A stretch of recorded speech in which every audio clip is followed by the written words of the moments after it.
I couldn't hear you. Couldn't hear you speaking there. If I do this?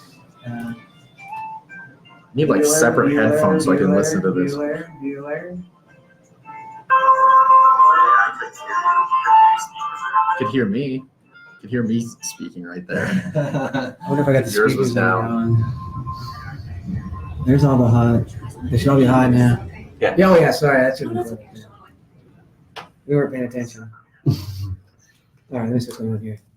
Hello, Bueller. Maybe is Bueller. What's that? is your mic is your audio input dedicated to the music right now? So that's why you can't hear it. No, I thought I muted the music actually. There it was, huh? Yeah. There we go. All right, so now we're live. Yeah, cool. Give me a check. Give me a check. Check. Can you hear me? Testing. I don't know. Can anybody out there? Is I don't there know if you can anybody hear out me. there? Could be. All right, let me. Haley Dickinson says we can hear you. All right, let's kill the. We're gonna kill the music here. Is that the person that just walked by? Maybe. Actually, I'm gonna put the music back on for a second, and then do a couple things. We'll be right back. Damn. It's a little loud. I don't know what's going on with that. All right, this is making Audacity. Okay. I didn't mean to blow everybody's views. Mine's really quiet. Oh, yours is? Hold My on. music, yeah, I'm chilling. This is like We're all nice. over the place. I'm waiting on the phone. Why is it weird?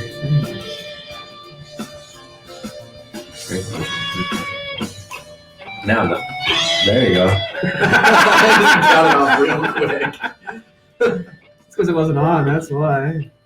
No worries. Is that better? It's still really long. Is that a little better? Right. That's a little better, right? It's still a little loud. How loud is it on you? So that's not bad. We have it cranked, so. Okay. Is this thing on yet? No, it is. Does that work? Jamming out. All right, let me.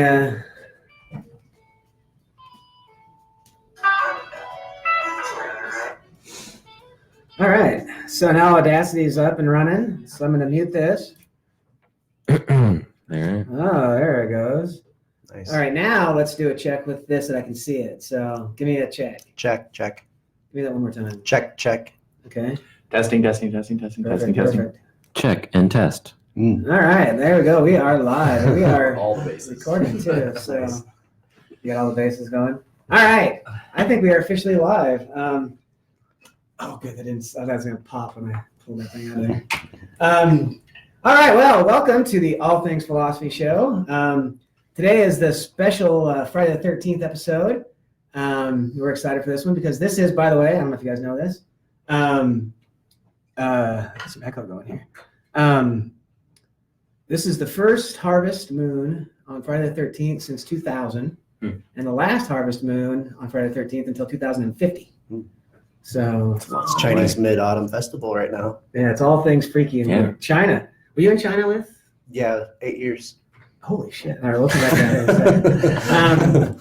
So in honor of Friday the 13th, we are going to discuss all things horror, Cool. as the origins of horror and the darkness of horror, and blah blah blah. And I'm joined by some special guests today. As always, we are joined by Isaac, the best. God damn, I just forgot what I was supposed to call you. Color man. Color man, that's what it is. Best color man in the business. Yeah. And also studying. What are you studying? Remind us. Psychology. I thought you were doing more than psychology. No, it's mostly just psych now. Yeah. I'm trying. I'm in a doctorate program, so I'm going for, yeah. So it's real. It's the philosophy of psych. Yeah, it is. Anyway, and we also are welcoming back from a trip abroad, one for 8 years, but Jeremy is our finally welcoming him back. He hasn't been on the show yet, but I've been waiting for him to get back. So Jeremy, want to introduce yourself? Say hey. Yeah, Jeremy here, checking in. Yeah, good to be here. Been a long time. Yeah, where were you for the last year? Remind us. I was in Fuzhou, China. And I'm just going to add to your horror input. Good. Good. And we're also joined by, and you're going to have to remind me your name. Lucas Kazel. Lucas, say that again? Lucas Kazel. Kazel, right on. And you've been in China for how long? Around 8 years. Why? And you just got back? That's a good question. Yeah, why were you in China for 8 years? I was teaching there. I found I guess cost of living was a lot cheaper, so I didn't have to worry too much about finances, which was kind of different for me being in the U.S. So I just kind of stayed there for a while, and then I got used to it. I was married, so I was not anymore. She didn't last 8 years in China? Is that? She's Chinese, actually. Oh, okay. Well, that's Yeah. it. Yep. Well, there you go. All right. Well, so we got a very eclectic crowd with us today, panel, if you will. Mhm. So we're going to talk again. We did a horror show actually last semester, and it was the only one that got corrupted. So none of the stuff worked. Like, it was horrific. So we're going to kind of keep this theme going for the entire month. That's kind of the plan. Cool. Do movies, maybe do something like more focused on that. Mhm. Just kind of see how that plays out. But we're going to start with, what counts as horror? Like, where does horror come from? And so I'm not really expecting. I'm kind of, I want Isaac here because I want to know how does psychology deal with horror? And I know it's probably they have a class on psychology and horror. I'm sure like an undergrad, but I don't think that. Undergrad. Yeah, it'd be one of those fun classes to rope people in, but. But you're saying it's not a psychological issue? Oh, it definitely is. I mean, the idea of like fight or flight. Now, see, I think that's an after the fact thing. So I've been thinking about this because I was, we're doing the show, and I thought. So I've been studying Plato and these guys for a long time, and right and wrong and good and evil and this kind of stuff. Mhm. And I think the one thing that keeps coming back to me is that horror precludes or proceeds. There we go. Good and evil. Horror comes first. Good and evil comes after. What do you think of that? Yeah. Mhm. I mean, you end up defining evil based on what you find horrific, Mhm. right? Yeah. So horrific's older, Yeah. right? Yeah. So horror's It's kind of older. the primary. Yeah, it's Heidegger calls it equiprimordial. Yeah. All right. But what is it? Right? What is horror exactly? If it's prior to good and evil, what are we talking about with horror? Go ahead, chime in anytime. Oh, no, that was my deep breath of I mean, when shit hits the fan, when you feel out of control or threatened Mhm. in a scenario, and you don't, you have no out, Yeah. right? That's so psychological of you. Yeah, I well, would say that's threatened. my MO. Threatening Can't was a help good it. word. Okay, so you claim to be like a horror fan. Yeah, I've been watching them since I was a kid. Well, what draws you to horror? Let's start there, maybe. All right. I guess for me, I just like, for me, I guess nostalgia is one big thing because growing up as a kid watching it, I just remembered, for example, watching my first horror movie, sitting there in a cabin, watching Friday the 13th and having a huge window right next to my side. And I was actually more terrified to look through the window at night watching this movie than I was actually watching the movie Friday the 13th, because watching Friday the 13th, the movie, I knew this was fake and I knew this was just art and this is not real life. Though it was terrifying as a kid. But looking out the window that was just 5 feet over, I could look out this dark window where you couldn't see anything outside. But the idea of maybe Jason's face being there in the window if I looked over was so terrifying I couldn't do it. So That's interesting. And did you pick Friday? We just got lucky on the Friday the 13th. That yeah, that's kind of my jam. Really? I love Friday the 13th. I love Jason. Yeah, I was more of the Halloween. Michael Myers. The original Halloween's one of my The original. favorites. yeah. Yeah, it's a great film as well. I watch that probably at least once a year as well. So you said something that I think kind of ties into the reason I'm trying to get at with horror is that it's somehow grounded in the unknown. Yeah. Right. That it's because it's like you were saying, you knew the movie was the Yeah. movie, Yeah. right? Which is interesting too. Have you read a lot of horror books? Books? No, not really. No, really. See, I have found I was most freaked out ever when I read Stephen King's Pet Sematary. Oh, cool. That was I the love only that. book I ever, in my entire life, has ever freaked me out. Like I remember I had a room in the basement and I finished that book and I threw it on my floor. I went to bed and then I woke up at some point. I swear to God, it was glowing. I swear to God. I was like, get that fucking thing out of here. I mean, that's the most creeped out. And that's completely irrational. There's nothing to do with it. But there's something about the way the mind, right? When you're reading it, makes it even scarier. Because the Pet Sematary movies have all failed miserably as far as I'm concerned. We went and saw the last one before our show that got screwed up. And it was just, it was, did you guys see the last Pet Sematary, the new one? I've seen the new one, yeah. So I remember that scene where the little girl goes, I'm not supposed to be here, Mhm. or am I dead, or something like that? Yep. Oh my God, the potential right there to have made that movie into something super gnarly and cool Mhm. was right there, and they fucking blew it. I mean, they just blew it. They walked right past that spot and just ignored it, and then the ending was just a waste. Yeah, I had to watch the original after, so I was a bit disappointed by that. Yeah, In general. that's my thing with horror movies. But I don't want to get too into horror movies right now, but my thing with them is they all get close and then drop the ball. It seems, but Yeah. anyway. But back to this kind of sense of horror as the unknown. Mhm. Okay, psychology. Why are we? What is it about the unknown that causes the brain to get all freaked out?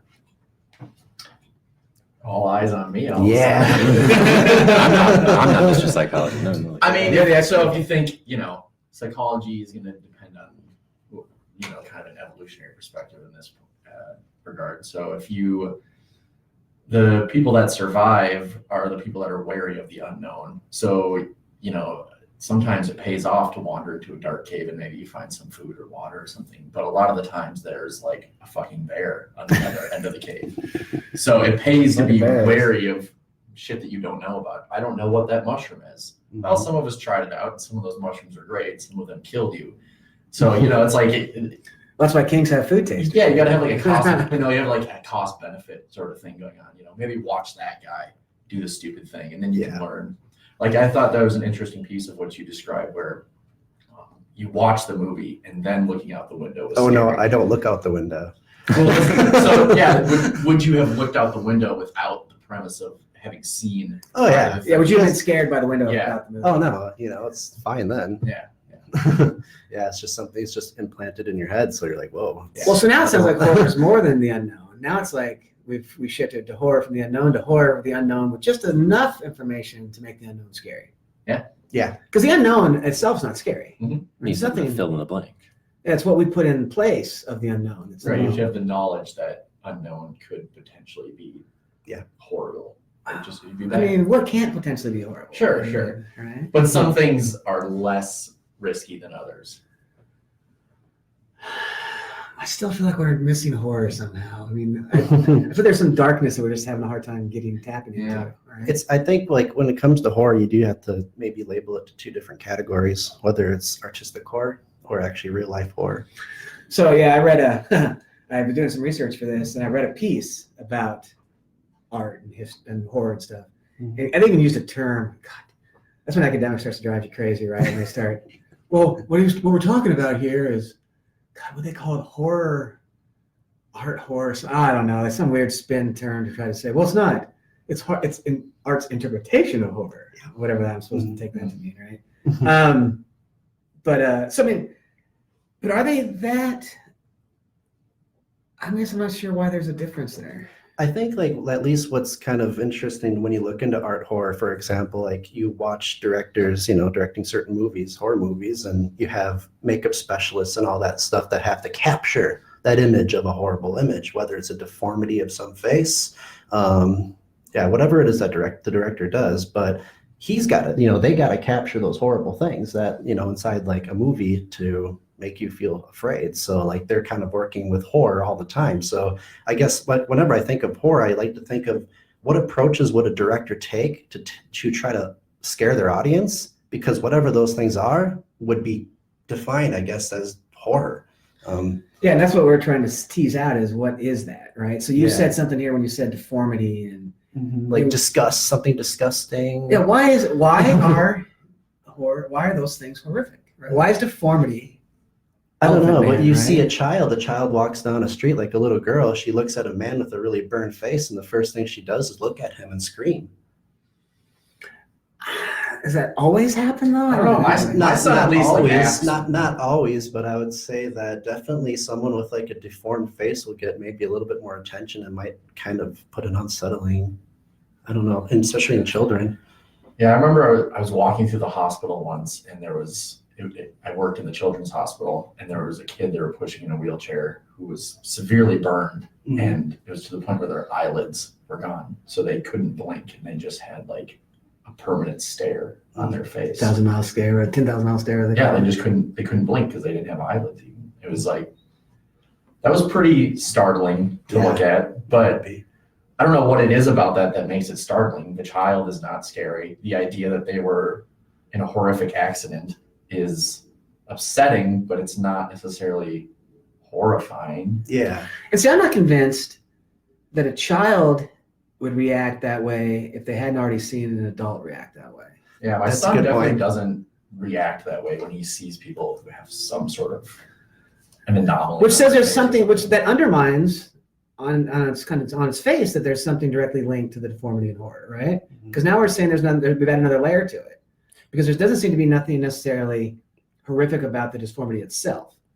That seems to begin now to be framed by reactions to that. I mean, is it something where somebody looks at it and thinks, like, I couldn't handle that, or I wouldn't want to be in that position, Like and then that starts to become, the process of how it happened, maybe. like, how could I deal with that, or how could I live as a deformed person or severely burned?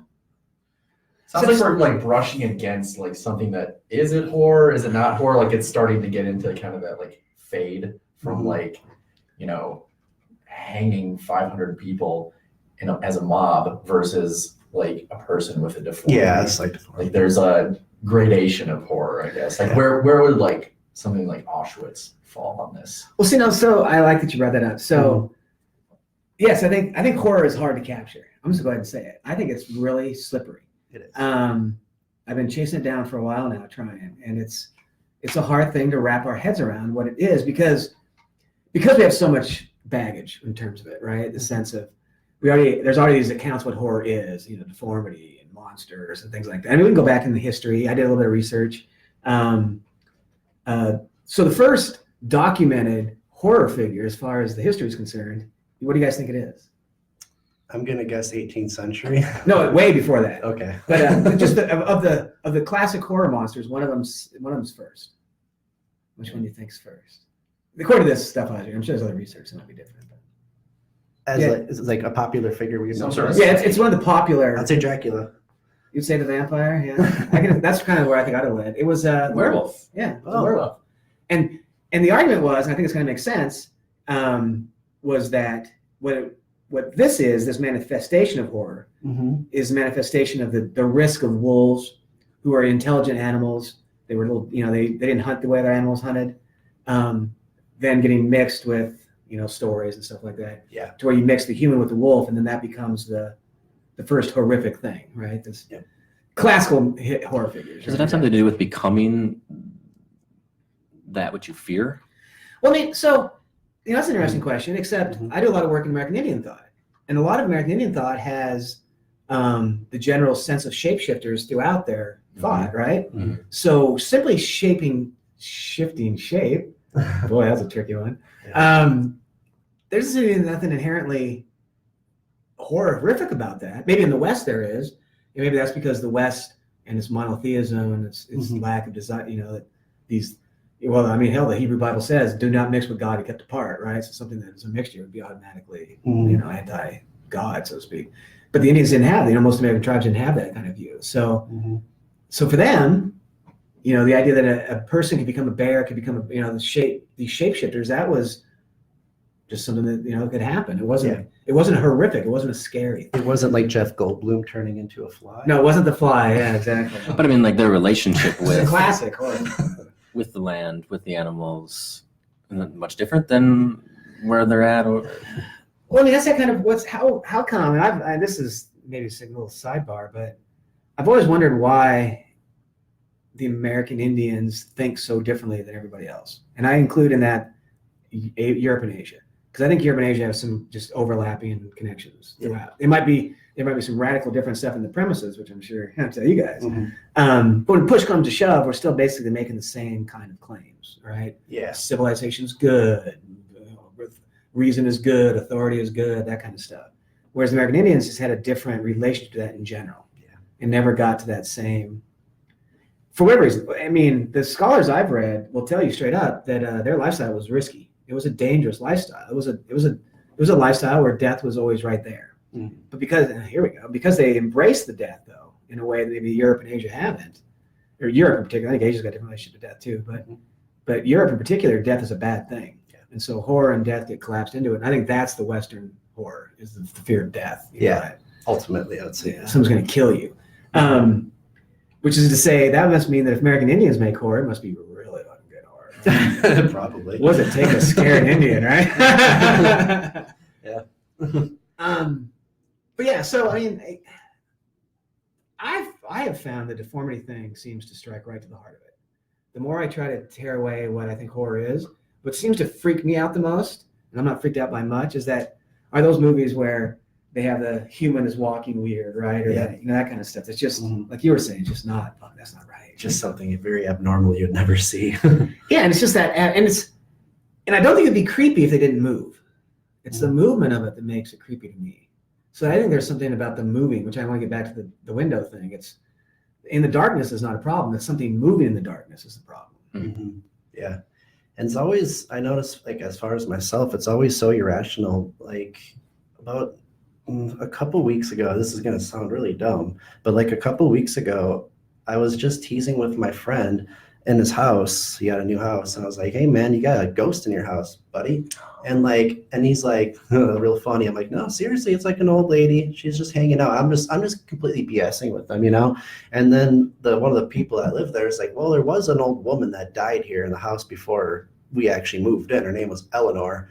And then I actually started kind of getting creeped out by that thought. And then whenever I would go into their basement, where they have a bathroom, and it was dark and down there, and I'm going by myself to quickly use the bathroom, I would actually get freaked out. Something was behind my shoulder, Eleanor, watching me. And I'm just like, this is completely irrational. I made this up. And why am I freaked out by this now? You gotta haul ass while you're turning the lights off. I do. I'm just like, just back up the stairs and back in light. Okay. So maybe this is a good place to ask. Does anybody here believe in ghosts? I don't. Yes, I do. I don't believe in ghosts, but I believe that your mind is a very powerful tool and can trick you into seeing certain different things or hearing different things. And but the answer is still no. No. No. Yeah. Okay, but wait a minute. Not what we would define as a ghost. Are you saying you do believe in I ghosts? do, and I don't know why. I do. Plenty of people that do. Yeah, I don't know. Well, I mean, China has the whole ghost festival, right? Did you ever partake in that when you were over there? Yep. Yeah. Of course. I believe that's great. It's I can't remember exactly what it's called, but yeah. Yeah, it's.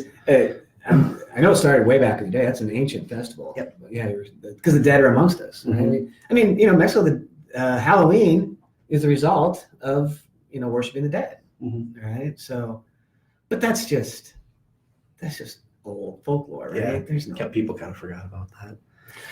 Over time. I'm going to go ahead and say it. I think one of the weirdest things out there, the scariest things out there, is when people die and they say, well, they're still there, they're watching you. Oh. If everybody that's ever died is watching me, that's not good. I'm I not want my impressed. Yeah, privacy. That's why That's some very I don't want intimate them private seeing half the moments. shit I'm doing. Yeah, right? Close the door. But I mean, there's that kind of that, and yet on the other side of the coin, other people think that's the exact opposite. That's what keeps them going through the day, right? Is the belief that they're the Oh, dead are absolutely. out there, right? Yeah. Why? I mean, have you experienced any ghosts? Do you have any reason to believe in ghosts?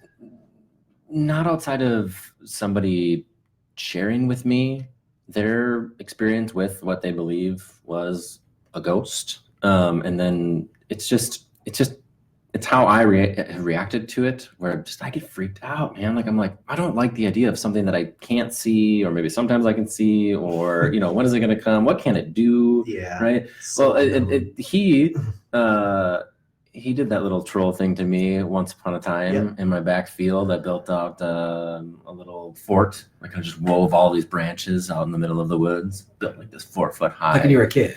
No, adult. yeah, adult. Yeah, this was like yesterday. What the hell? No. And we had a bonfire, and we had a handful of people, and somebody threw a rock, and then he played off of all of our reactions to it. Like, what was that? And he started just planting these things into our head, right? And he somehow convinced me that the hill that we were on was an Indian burial ground. So in the midst of my fear, right? And so I spent the whole night, I didn't go to bed until the sun came up because I was just terrified. It's like, oh man, ghosts and all. I mean, I don't know. I'm kind of curious to hear this ghost story. Like, has you fairly convinced? Oh, my friend, they were playing with a Ouija board. The Ouija board. Yeah, and People everywhere just went, oh, dude. I know, right? I don't stay in homes where that's played anymore. No, so she was playing Ouija board with her friends, and like while that happened, she was out on her balcony and she saw a ghost. And at that time, I believed her like wholeheartedly. Like I was like, oh my God, you saw a ghost. And so I just kind of, I guess, internalized that, and then just kind of has always been there. I don't like things that I can't see. So for example, like horror movies where it's, hacking and slashing, I can do that. It's fine. It's not my favorite genre of movie, but Poltergeist, Carrie, just things with this kind of, you can't see what's happening or who's doing it. I don't like that. That's kind of where I'm like, oh. So, all right, I got a ghost story. I had a friend, good friend, Shane Wakecaster. He's in the military now. He lived in a house that actually is in a book of haunted houses in Sheridan, Wyoming. Right? There's a couple famous places in my hometown that are supposedly, haunted. Sheridan Inn, blah blah blah. Mm-hmm. Anyway, so he lived in this house, and the story he told me, he was convinced there was ghosts in there. He said, "Oh yeah, it's fucking totally, And I'm like, okay, tell me something. How do you know this? He goes, well, the thing that stands out, because the reason, the time he knew, when he finally realized there was something there, was one day it was an older house, right? Which they always are. Right? Mm-hmm. It was you come in and you can go up the stairs, right? And his bedrooms are upstairs. And he says, here's the door closed, and he had a sister, and here's the door closed, and somebody go up the stairs and into his sister's room. And so he sends his sister, and he wants her to buy him booze or something because she was older. And we were partiers. And he goes up there and goes up and knocks on her door and no answer, and opens the door and there's no one there. And he's like, he goes, I heard the door, I heard the steps. He goes, I guarantee you I was not dreaming that. Guarantees are tough, but I mean the house is it's considered a haunted house. And I mean, now I hung out that house. I had another friend, same thing in Oregon. She was convinced this house was haunted. This picture would move all the time, and other people have been there and seen it. I go, nothing happens. Now, of course, you get you just don't believe. So, but what the hell difference is? I mean, if that's all it takes not to have ghosts, I don't believe in ghosts. Suck it. I mean, if that's how easy it is, right? I mean, So I don't know. I don't know. I want to believe in ghosts. I just have a hard time. So yeah, that's kind of how I am. I had a friend that randomly one day he was like, oh my God, me and my friend were staying at my house last night. Right at 3 a.m. We're talking about how we're really horny and we just wanted any girl to come over. So we were just shouting like, we just want any girl to come over. It doesn't matter who it is. And then they said that they saw these right after that. They said they put on some night vision goggles because my friend was in the military. And he said they both saw these green friends because I was curious, this sounds kind of interesting. But again, with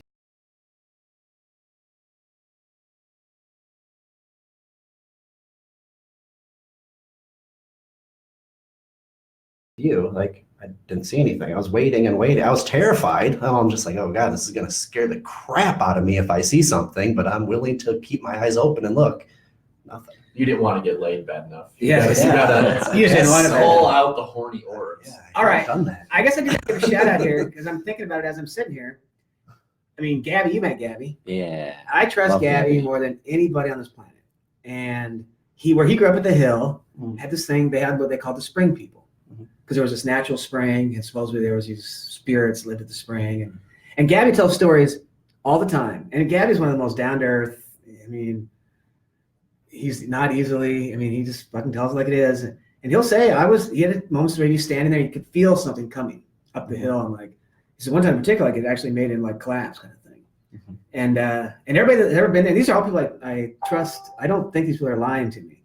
And they swear by, that these people are there. Now, this is not the horrific kind of ghosts, right? These are the kind of just silly, messing with stuff, moving things around The sometimes. wisp kind of ghosts. flying through the air. Yeah, or not visual, all kind of, feelings more than anything else, right?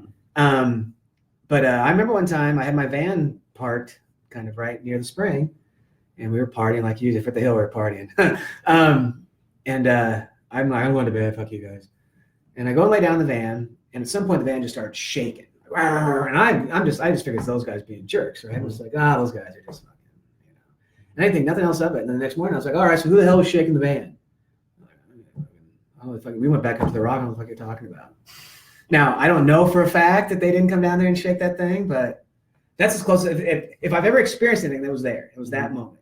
But again, I just assumed it was them. So, but I mean, and I don't know for a fact. I believe when they say they didn't do it, but Yeah. I don't really. Could have been a bear. It could have.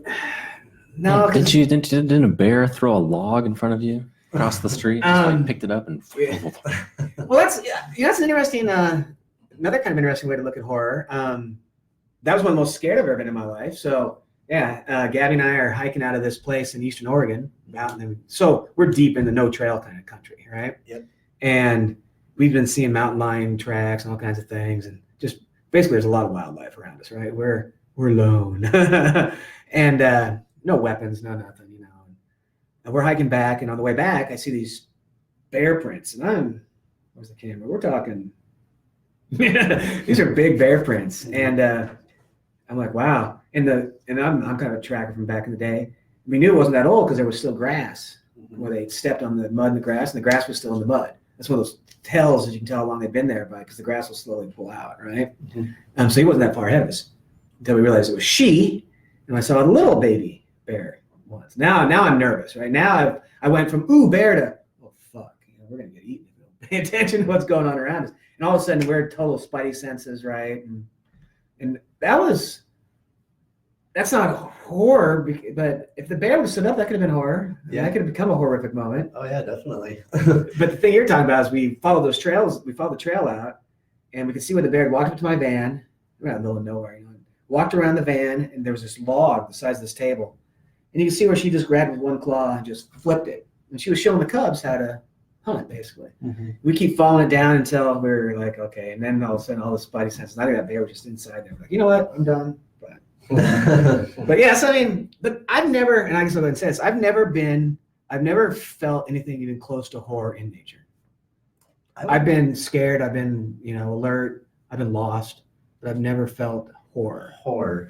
Like, so there's one place Yeah, I think so. that I kind of wonder what your opinion on this would be. Like, when I was a kid, so in my hometown, Hastings, not too far from here, we have a lot of like old abandoned mills from a long time ago. This place called the Falls, and when I was a kid, I remember always being kind of scared of this place because when I would go there, they would have this old trestle bridge it's not operational anymore. But like the spacing between the logs would be pretty wide, kind of like the movie Stand By Me, if you've seen that. But like you're trying to get across this bridge and you're just like looking down, and you're like holding on for your dear life. And then just a little bit up the path, I see like an old mill that's all burned down and broken. And then like I walk a little bit further down and you see like a half pipe where kids probably go and, with their bikes, BMX bikes, and they had like graffiti with like spray paint everywhere. But that stuff would always scare me because I would see all of these things as threatening. Like here's this really old, abandoned, creepy building. Here's this a trestle bridge that's about to break at any moment, and I have to like carefully cross it. And here's an area where I can see there's probably a lot of vandalism, kids that could be dangerous if I was here when they were here. I don't really know if that would be horror, that the feeling of fear that I have, even when I go there today. I still kind of remember that, and those places, if I see them, they still freak me out a bit. Would you go there if you didn't get those feelings? Probably not. It's just a normal park. Yeah. There's nothing special about it. I mean, to anybody, this would be a normal park, but yeah, I don't know. When I was a child, I guess just had different reactions to it. I mean, it seems like, as I listen to these stories, it seems like a lot of it, the creepiness still seems to be tied somehow to like death, right? Like we're going to die. Yeah. But isn't the really horrific thing is that, no, that's when it really starts to ramp up, right? Life is easy. Death is where it gets horrific.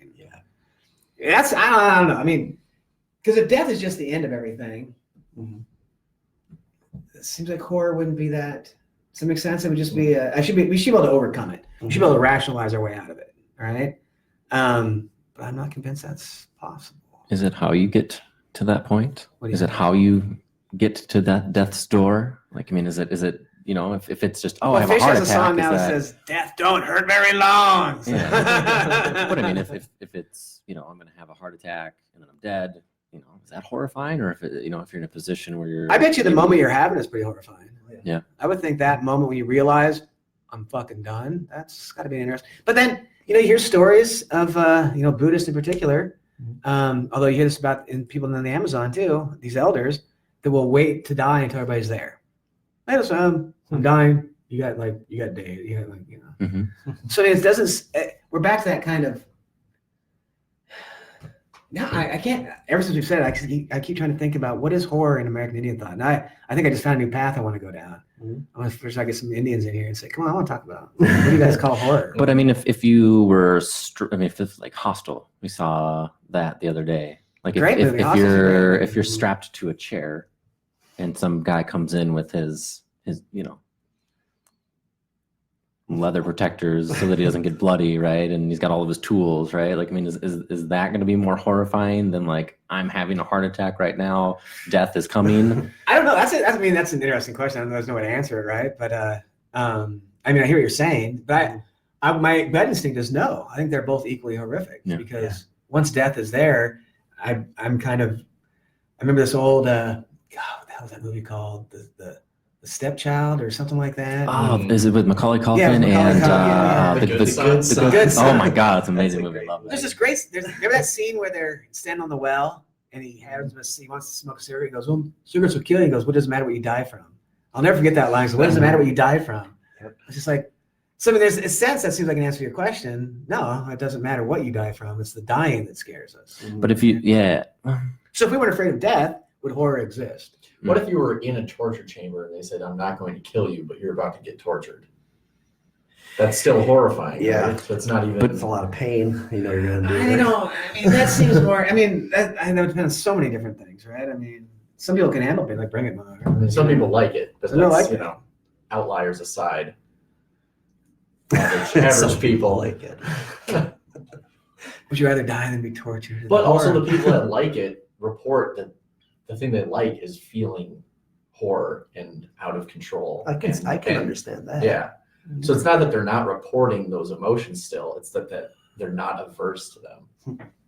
Although we can't say for sure, then maybe they're not even feeling horror. Like, but Well, that's they're just basing it off what they see everyone else describing as horror. And they're like, oh, I enjoy that. Well, Yeah. you might not even be feeling the same thing at all. Yeah, I don't know what that would mean to Desensitized enjoy to it. horror, Yeah. right? I mean, that would be to live in horror. That would be what the essence of darkness, right? I mean, that's Yeah.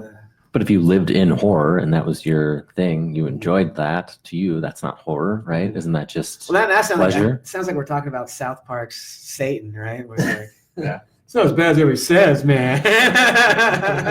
Try it? Well, Jeez. like people get freaked out hearing stories about people who like the kind of BDSM type culture. Well, so it's interesting. This came up in class today, and I was thinking about you and I when I said it. So if anybody, the mass shooters, right? The mass shooters are all, what unites them all? They're all what? White. males. Well, sorry, I was digging a little deeper than their skin color. They're all theoretically what? Insane. Crazy, right? Why? Because they would decide to commit such an act of violence. Yeah, so the claim To there take is, right, lives. that nobody can sanely do something like that. Yeah. And I'm sorry, I'm going to have to call bullshit on that one right out the gate. I'm like, wait, what? It seems like an out, right? It just seems like, and throw it back into your camp, that horror just becomes, I don't know, whatever we don't like. I don't know. I mean, Something well outside, something extremely deviant. but I guess what I find fascinating about it is just the idea that we have to label them as nobody seems willing to say, well, they're completely sane. Yeah. Why? I think this is That's I think just- horror is sitting right here too, by the way, in this question. Yeah, I like the There's- psychological aspect of horror more than just Yeah. the gratuitous facing death or violence. But Same here. I mean that movie Get Out. That's a Have you great seen- one. That's a Great. great flick. So is that considered a horror or thriller? Well, that's that Yeah, fine line, yeah, right? the That starts to blending, yeah. yeah. Yeah, I don't know. It's I mean, I guess I still think horror has to be old. It has to be long term. Does it make sense, right? Horror, I think if you live and you die, which is the rhetoric we tell ourselves today, then there's nothing like horror is a genre in a film, right? If there's more than meets the eye, then horror can be real, horror can be old and dark and nasty. there's like some sort of through line throughout all of humanity of horror, just like what horror is wavering around this line. Yeah, it's either horror is real, the darkness is real, the blackness is real, or it's not, and it's just as much of stories we make up, and it's a way for Stephen King to not have to do real work. So. But as for like if we take what the person said about, a very long time ago, the relationship with wolves, right? And then combining the two and then. Of course, that's an anthropological way of doing it, though, right? But that's the same. We're still in the same camp at that point. We're still in the evolutionary. There's really nothing Mhm. like horror. Mhm. Right? Horror is not real. But like, what's the point of doing that? And Well, I mean, I think psychological, right? We would say that it's a way to account for all kinds of different things, right? Things that don't go right, things that, especially back in the day, right? It was an out. It's an excuse. Mhm. That's how it gets talked about anthropologically. Yeah, and then you get, you have people experiencing horror and aversion and things, all these like, I don't know if you experience horror in nature, but like you are terrified of something, a wolf, for instance, and then people start reasoning and looking for explanations behind things, and then they anthropomorphize because they're trying to generate a story, some sort of, like a common thing with people is they look for explanations behind stuff. Yeah. That's how you get shit like religion. That's definitely true. And wolves make an interesting point too, because wolves are considered evil and horrific because of their intelligence, which I think is the thing that I find most interesting is snakes are a threat, but snakes are a threat in the sense that you stumble onto a snake. A snake's not going to come looking for you. Yeah. Right. The sense of the wolf is and there's no evidence that they're ever doing that, by the way, but that the wolves will hunt you down and outsmart you and that kind of stuff. Yeah. Which seems to link it back to, I think, that there's something in the West at least that links horror to intelligence too. That there's a level of consciousness in horror. I mean, something like Dr. Mengele from Auschwitz. I think like Auschwitz and the Holocaust is an interesting a way to look at horror, but like an insanely intelligent person, but also actually insane, developing all these crazy experiments on people. And Well, I mean, if we're honest with ourselves, though, right? If we're honest with ourselves on this point, because I think it's an interesting point, is we do the exact same thing to rhesus monkeys, Mhm. and we don't blink a fucking eye. But because they did it to humans, it's horrific and demented and sad. Yeah. And I'm sorry, I'm kind of in that camp. I don't see the difference. If we can do it to a human, and we can do it to a monkey, we can do it to a human. And it's only, it's because they can't say no. yeah. Yeah. But I mean, Although all signs point, just behavior-wise, it's very obvious that they're not wanting that behavior I mean, it's, or that to be done to them. yeah, I don't think there's, yeah, but and this is that same kind of line we draw, right? We say, well, testing it on monkeys is okay because it helps humans. If it helps humans, then well, fuck them, right? Yeah. But you can't do that with what would help humans is testing on humans. But we can't do that because that's right. And there's some weird disconnect there. But Mhm. I thought it was like just a couple days ago. I kind of had the thought of that just outside my house, there's horrific things kind of happening all the time. I would step outside and I just noticed that there was like just a pretty decent bug just sitting on the ground, and here comes an army of ants to come start breaking this bug apart, literally tearing off its legs and then bringing it back to its lair. And I'm thinking, this is a very horrific thing. that'd be a great like, horror movie. Yeah. for us, like, seeing it's like, it's nature doing what nature does. Mhm. But if that was happening to you or that was happening to a person, it would be a whole different experience, than watching it. Yeah, I mean, shedding my emotional reaction to that, I would definitely think along the same lines, like, how are we any different from the ants ripping a bug apart? Like, it's just, it's still just nature. If the story, and this is what drives me insane about the kind of evolutionary view. In the evolutionary view, there is no difference. Straight up, there's not. We can say for sociological reasons and political reasons why we separate the two, right? Mhm. But if we're honest with ourselves about what we say about evolution, there's no inherent difference, right? There's no value difference there, at least with an inherent value. Yeah. So what is the difference between drowning puppies and drowning babies? I mean, there's literally none, right? And maybe puppies is a good example because people lose their mind over fucking puppies. But go drown a bunch of possums and no one gives a shit, Cats. right? Or Probably again, cats. association. It's all about association. And I guess there's something that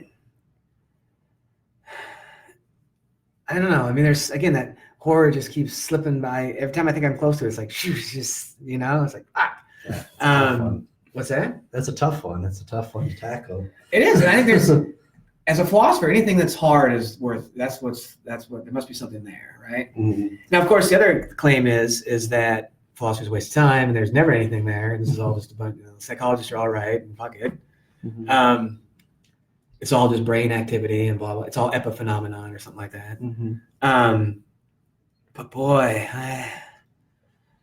And one thing I kind of think with horror, I feel like it really changes with the culture as well. I mean, every culture, like we talked about, has their own version of horror and what's horrific. And then as time passes, it could be 500 years from now, our interpretation of what horror is could be completely different than it is in the 21st century. so you have a good. I mean, as a horror person and somebody who's done both, what are the differences between like Chinese horror and American horror? Like, if you had to pick a couple of examples. I know over there they don't. When it comes to movies, at least, that's kind of what I think of. Is just they're not really into like serial killers. They're more into the supernatural stuff. Everything is supernatural over there. But yeah, very little of killers coming into my house and stabbing me. Very little of like grotesque stuff you'd see in like a movie like Saw. That's just not part of their horror as much. I guess Is that it's because more those just- things happen in the U.S. and they just don't happen in China? Could be, could be. I mean, right? I There's mean, that I don't kind think you're going to see anything like a Texas Chainsaw Massacre happening in China. It's just very kind of U.S. You think country road U.S. But you're telling me, and this is I find this fascinating now. So you're saying that in the middle of central fucking China, in the middle of buttfuck nowhere, there's not people out there Oh, probably. chopping people up. Or And maybe there's just too many of them to keep track of. Could be. that's how you transcend horror. You just have too many people and then you start killing them out of fun, out of need, right? No, I think that's fascinating. I mean, I knew just from my research on when we were doing the movie thing about Japanese horror and kind of there is that supernatural runs throughout the East. But I think it's also because the East never divorced itself from the supernatural the same way we did. All right. That's the same thing with horror in the U.S. or in the West until really Christianity and then really even more so the rise of the Enlightenment.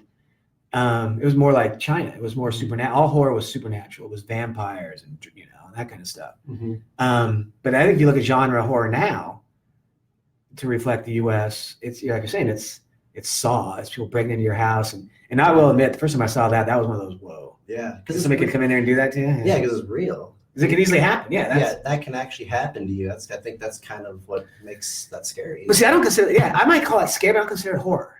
Right? I consider that more like. This is a learning plan. Okay, make sure you lock that button. I mean, right? Write that shit down, Yeah. I mean, I see that more as a learning guide than a, Mhm. right? because there might be horror once you're there and locked up, right? That made something shifts. The idea of somebody breaking into my house, I don't consider that horrific. I consider that something you just need to be able to deal with. Yeah.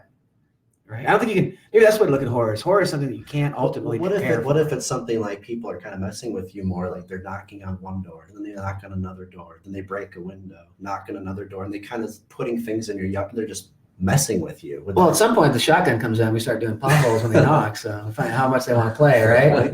But I mean, right? I mean, Yeah. I can kill whatever's doing that. If I can kill it, I'm not that afraid of it. I guess maybe that's. But does horror arise when you don't have an out? Like you were saying, like once you're locked up and it's kind of inevitable, right? That there's all these things, bad, crazy things are going to happen to you. Like, that's when horror kind of just, here we are. I mean, if you think of that movie Saw, which I think is a good example. I mean, that guy. The whole point of that is that guy never loses his head, right? He's always fucking don't panic, don't and ultimately saws his fucking leg off, which fuck. But I mean, if we take that example, which I think is a great example, because that's in a horror movie, and we go, oh, by the way, what about the guy in Utah? Remember him, the hiker, that fell into the rock and had to cut his own arm off? Yep. No one considers that horrific. Yeah. That's considered a brilliant, survival. What a badass, I mean.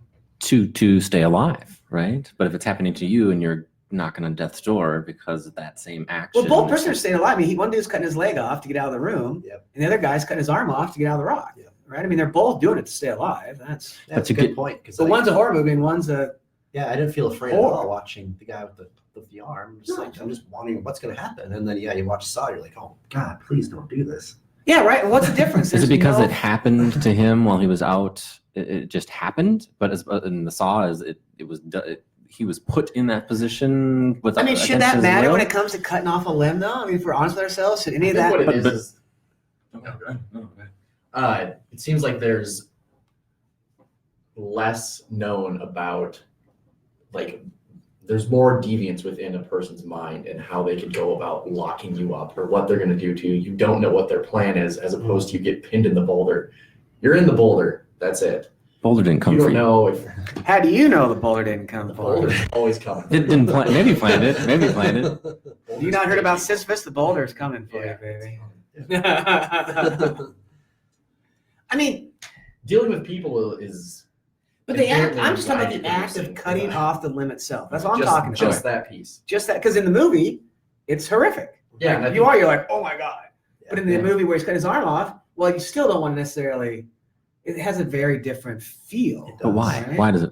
I mean, one is because we know he lives, right? Because Okay. you're telling the goddamn story, right? Yeah. And the guy dies in Saw, but that's not the point. Is in that moment, I think there are different feelings because why? I think that's why I have a different. Is one just because we've been watching this movie for 2 hours and we're prepped to be scared, and Could be. and the other one going in we knew already, right? Because everybody knew the story. If you went to see the movie, you knew the story, right? Isn't that like James Franco too? Doesn't he do that movie? Yeah, Yeah, James that's James Franco. Franco, isn't it? Yeah. Yeah, he's the guy that cut his arm off. Which is a badass move. I mean, some of the stuff he talks about doing, like where he had to realize that he only had so much energy and he was going to have enough energy to cut through his bone Yeah.